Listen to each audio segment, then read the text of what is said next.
Praise Lord, praise the Lord. Praise Lord. सबको जय मसीह की। आज हम आपके सामने अपने पास्टर जी को, जिन्होंने हमारे जीवन में ये परमेश्वर का वचन बीज बोकर हमारे घराने को बचाया, समर्पण करते हैं। आज की जो वचन का प्रचार है वो हमारी जगह पर हमारे पास्टर जी करेंगे। पास्टर जी, जय मसीह। जय मसीह की सर। आज आप इन वचनों का प्रचार कीजिए जो आपका परमेश्वर ने जी, हुक्म दिया आप है। पढ़ दीजिए इस बात को, ताकि हमारे जो दर्शक है वो इनको सुन सके आमीन। और इसको अपने जीवन में अनुमति दें, ताकि उनके जीवन में भी ये जो मुश्किलें जो आप पढ़ने जा रहे हैं उनका समाधान हो सके। हाँ, जी, पढ़ दीजिए। क्या पहले प्रार्थना करिए। जी। स्वर्ग में विराजमान सर्वशक्तिमान प्रभु, हम आपका धन्यवाद करते हैं कि प्रत्येक सुनने वाले पर ये तमाम जो वचन पढ़ा जाए, बोला जाए, समझाया जाए, उनके ऊपर असरदार हो जाए, ताकि उनके जीवनों में एक नया बदलाव चाहता हूँ।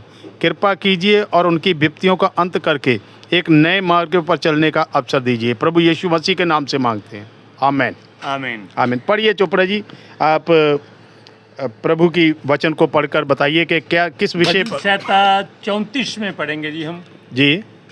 हम बोलते हैं कि परमेश्वर, हमारा परमेश्वर जो सबका परमेश्वर है, हाँ। जिसने ये पवित्र शास्त्र रचा है, उसका वचन है। हाँ हाँ 19वां वचन है, धर्मी पर बहुत सी विपत्तियां पड़ती तो हैं, हाँ हाँ परंतु यहोवा उसको उन सब से मुक्त करता है। हाँ। पहले बहुत अच्छी बात लगी कि हमारा परमेश्वर, सबसे जी। पहली बात तो हमको ये समझ में आनी चाहिए कि हमारा परमेश्वर जो है वो करता क्या है।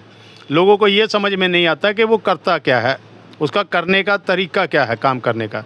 तो पहली बात क्या पढ़ी आपने, हमारे परमेश्वर को जो आपने इस्तेमाल किया शब्द, ये बहुत अच्छा लगा। आप पढ़िए एक एक शब्द। परमेश्वर, हमारा परमेश्वर, जो परमेश्वर, सबका परमेश्वर। पहली बात तो आपको ये अपने विश्वास में ये पैदा करना है बात को, कि शक को मिटाकर के ये बोलिए, मेरा परमेश्वर सब कुछ करने की क्या रखता है, सामर्थ रखता है। सामर्थ रखता है। जी, पढ़िए। वचन है, धर्मी पर बहुत सी विपत्तियां पड़ती ये तो आपका हैं। सवाल है कि जी। आपका सवाल आपने किया कि धर्मी के ऊपर जो है, धर्मी, पहली बात तो हम लोग हैं या नहीं हैं, ये आपको भरोसा दिलाना पड़ेगा कि मैं कौन, विश्वासी हूँ, आत्मिक हूँ या धर्मी हूँ। तो अगर धर्मी है तो धर्मी पर तो विपत्तियाँ आएंगी, क्योंकि धर्मी व्यक्ति संसारिक है और आत्मिक आदमी जो है वो प्रभु के साथ, उसके साथ रिश्ता बना के बैठा है, उसे आत्मिक कहते हैं, जिसका रिश्ता प्रभु के साथ है। अभी जो प्रभु के साथ है उस पर विपत्ताएं नहीं आएंगी। विपत्ता यूं पे बहुत आई, बहुत सी परेशानियां आई, लेकिन वो परमेश्वर को नहीं छोड़ा, हमेशा परमेश्वर के साथ चला। ठीक, काना गलील में एक चमत्कार हुआ, वहाँ पर कुछ मटकों का जिक्र, एक शादी के अंदर काना गलील में प्रभु यीशु मसीह गए, वहाँ भी एक समस्या थी, लेकिन धार्मिक लोगों के लिए थी, आत्मिक लोगों के लिए नहीं। जब धर्म को उन्होंने अलग किया, खाली किया, तो परमेश्वर ने आत्मिक तरीके से उन घरों को भर दिया। उन्होंने कहा जो पहला स्वाद था जीवन में वो नहीं रहा, जो पहली हमारी भाषा थी वो नहीं रही, जो पहला हमारा काम था वो नहीं रहा। बड़ा सुधारण है ये। तो विपत्ता क्या हुई? विपत्ता थी उनके पास में, क्या थी विपत्ता? उन्हें क्या चाहिए था? धर्मी आदमी को सब चाहिए, मुक्ति नहीं चाहिए उन्हें, मैं चाहिए थी। उनको क्या चाहिए थी? मैं चाहिए थी। उनको अंगूरों का जूस चाहिए था, असली वाला चाहिए था, लेकिन ख़त्म हो गया, उनके पास नहीं बचा। अब प्रभु यीशु मसीह के पास आए तो उन्होंने बोला तुम पानी डाल दो। देखिए ये मेरा परमेश्वर विपत्ता को कैसे बदल देता है। पानी से विपत्ता को बदलकर किस में ले आया? मैं में ले आया। मैं उसको शराब नहीं बोलते हैं, एक्चुअली ओरिजिनल जूस था जो प्रभु के द्वारा दिया गया था। कोई भी शराब, शादी में, लड़की की शादी में कोई शराब नहीं देता है। कोई भी मायके वाले लड़की की शादी में खुद सर्व नहीं करते हैं, शराब नहीं देंगे। मेरा यीशु भी नहीं देता है। तो लोगों को ये भी भ्रम से निकालना पड़ेगा। दूसरी बात क्या पढ़ दीजिए? दूसरी बात है, परंतु यहोवा उसको उन सब से मुक्त करता। परमेश्वर तमाम ऐसी संसारिक बातों से अपने लोगों को मुक्त करता। मुक्त का मतलब होता है छुड़ाता है, बचा लेता है, वहां से निकाल के ले जाता है। बोलिए आमीन। आमीन। तो ये एक शब्द था आपका। जी जी। हाँ। अब उसका अगला वचन है जी 20वां। हाँ। वह उसकी हड्डी हड्डी की रक्षा करता है। अब जब आप परमेश्वर के पास आ जाते हैं, आपके धर्म के काम खत्म हो जाते हैं, दिखावटी सब खत्म हो गया, तो आत्मिक आ गया ना, तो फिर आपके लिए उसने क्या किया? उनको दूर किया। पहले विपत्ता को दूर किया, फिर एक रास्ता निकाला, और फिर उसने बोला अब तेरे पे विपता नहीं आएगी, क्योंकि मैं तेरी हड्डी हड्डी की रक्षा करूंगा, मैं तेरा रखवाला हूँ। बोलो आमीन। आमीन। रखवाला बन गया ना, तो परमेश्वर हमारे जीवन का रखवाला है। तो अगर रखवाली हमारी कोई दूसरा कर रहा है नहीं, तो हम बोलेंगे प्रभु तू बचा, तो थोड़े बचाएगा। बोलेगा पहले उस रखवाले को हटाइए जिसके शरण में तू पहले है। तो ये है वो विपता है, जिस विपता को हम हटाना चाहते हैं। आप प्रभु की शरण में आ जाइए। जब प्रभु की शरण में आएंगे, परमेश्वर के साथ रिश्ता बनेगा, तो मैं विश्वास करता हूँ कि परमेश्वर आपका रक्षक बनके आपके पूरे जिस्म के अंदर रहकर आपके हर शरीर के रोम रोम में आपकी रक्षा करेगा। आमीन। तो वो कहता है और उनमें से एक भी टूटने नहीं पाती। हाँ, देखिए इसका मतलब परमेश्वर नहीं चाहता कोई टूट जाए। ठीक, परमेश्वर को टूटना अच्छा लगता है। अगर कोई टूटेगा तो परमेश्वर उसमें आकर बैठकर उसको जोड़ लगाएगा, जुड़ जाएगा, वो परमेश्वर के साथ जुड़ जाएगा।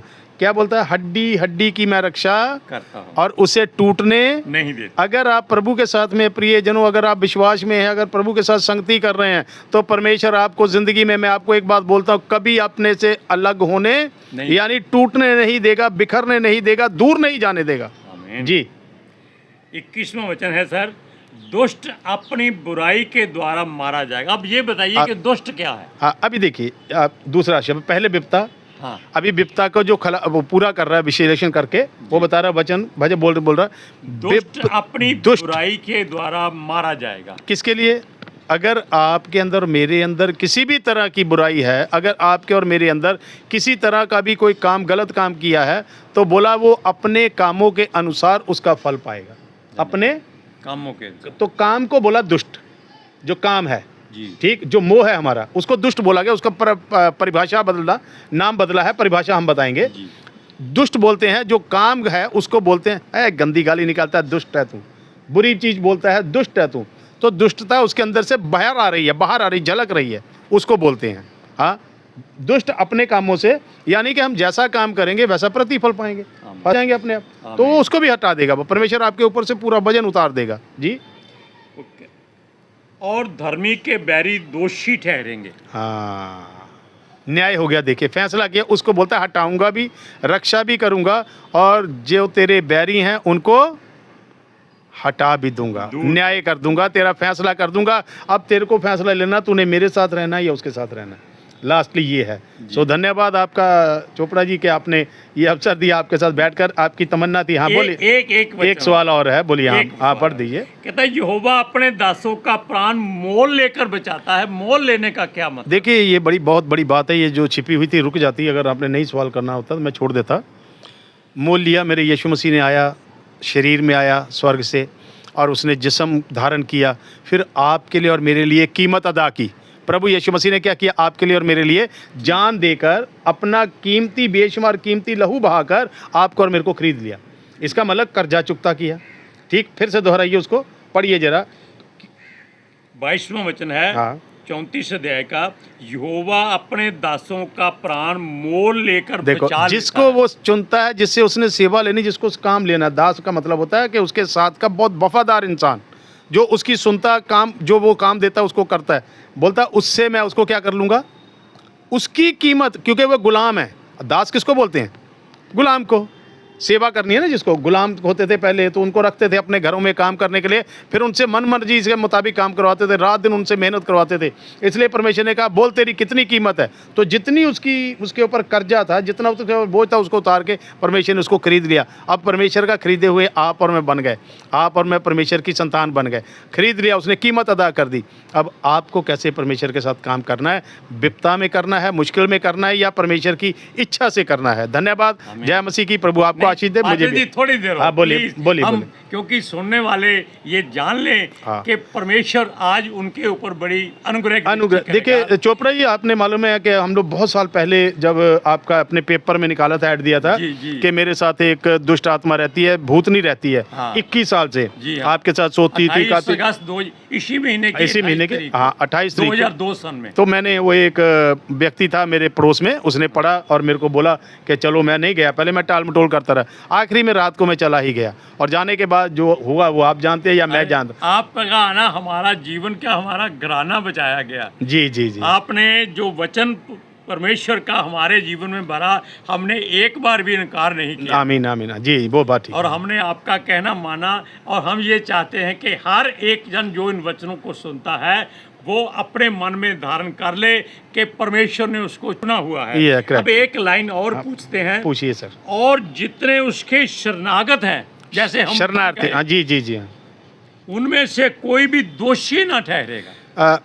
देखिए, पहली बात तो जब हम पवित्रताई में, जी। जब उसकी शरण में चले गए, प्रभु की, परमेश्वर की शरण में आ गए, हम लोग बैठ गए, तो अभी कोई हमारे ऊपर दोष लगाने वाला आएगा नहीं, क्योंकि उसे समय नहीं मिलेगा अंदर आने का।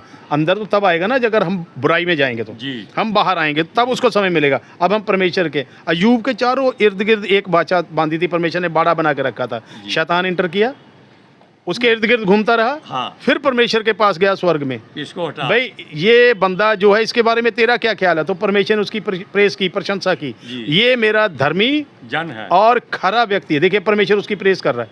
तो शैतान को बड़ी शर्मिंदगी महसूस हुई, यार पहले मेरी प्रशंसा होती थी, अब एक इंसान की प्रशंसा हो इंसानों की रही, होती तो है। फर्क आ गया ना। अब परमेश्वर की शरण में हो तो आपकी प्रशंसा, जब परमेश्वर की शरण में लूसीफर था तो उसी की प्रेस होती थी, उसी की प्रशंसा होती थी, आमीन। क्या मेरा आराधक है, तो बात मानने वाली थी। जी। तो यहाँ पर जो बोल रहा है कि उसके शरणार्थी जो उसके पास में आ जाते हैं, जो उसके पास आके रहते हैं, उनको, उनमें से कोई भी दोषी ना ठहरेगा। क्यों?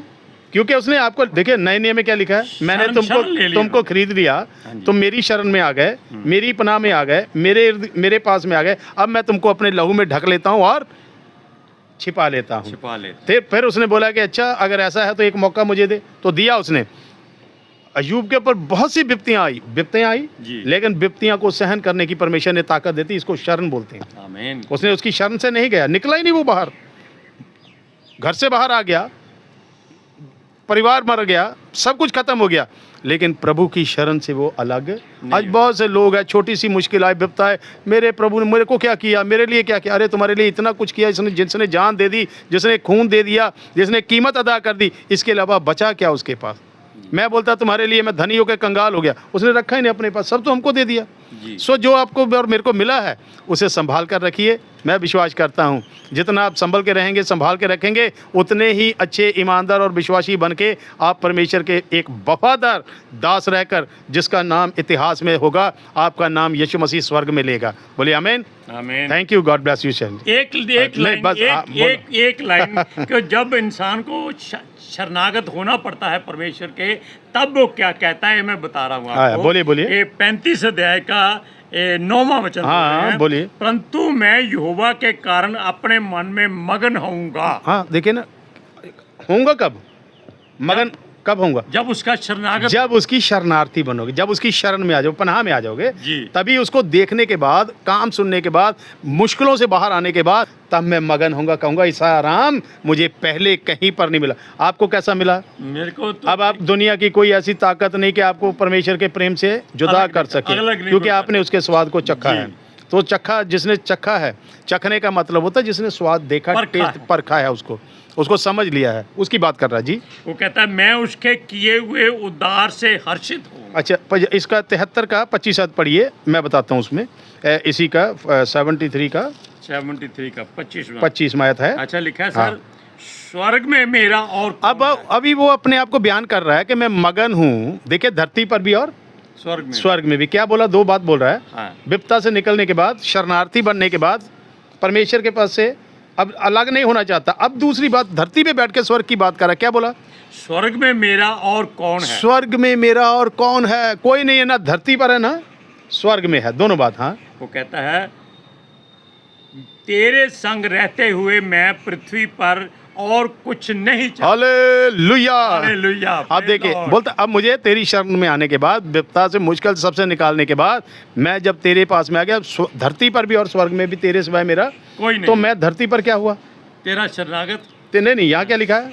यहाँ लिखा है सर, धरती- स्वर्ग में मेरा और कौन है? और कोई नहीं तेरे है। संग रहते हुए मैं पृथ्वी पर और कुछ नहीं चाहता। और बस कुछ नहीं चाहता, मैं मगन हूँ, आमीन। मैं आनंदित हूँ। आमीन। Okay, thank you ji, thank you जो बड़ा धन्यवाद। सर Thank you, प्रार्थना भी कीजिए। जी, प्रार्थना करेंगे। स्वर्ग में विराजमान हम विश्वास करते हैं कि ना तो हमारा धरती पर और ना स्वर्ग में कोई है तेरे सिवाय। आज धरती पर हैं तो तेरी शरण में प्रभु, तेरे शरणार्थी हैं। स्वर्ग में आएंगे तो तेरे बेटियां और बेटे बनकर तेरे साथ में वास करेंगे। मैं चाहता हूं जैसा जीवन आपने हमको दिया है, ऐसा प्रभु जी तमाम उन लोगों के लिए जो तेरे इस स्वाद को चखने के वंचित है प्रभु, अभी तक चखा नहीं उन्होंने, उनको मालूम नहीं इसका कि आपका काम क्या है, आपका आराम क्या है, आपने दिया क्या है। मैं चाहता हूँ तमाम लोगों पर, सुनने वालों पर ऐसी आशीष डेलना कि वो तेरे शरणार्थी बनकर एक नए जीवन को प्राप्त करें और उस जीवन में आनंद हो, खालीपन ना हो, भरा हुआ हो। प्रभु यीशु के नाम से मांगते हैं, आमीन। आमीन। हम पितरात्मा जी का धन्यवाद करते हैं कि आज हमारे सौभाग्य में हमारे पास्टर जी ने आप लोगों को जो वचन सुनाया वो आपका जीवन बदल दे। सबको जय मसीह की। थैंक यू, जय मसीह की। Okay sir.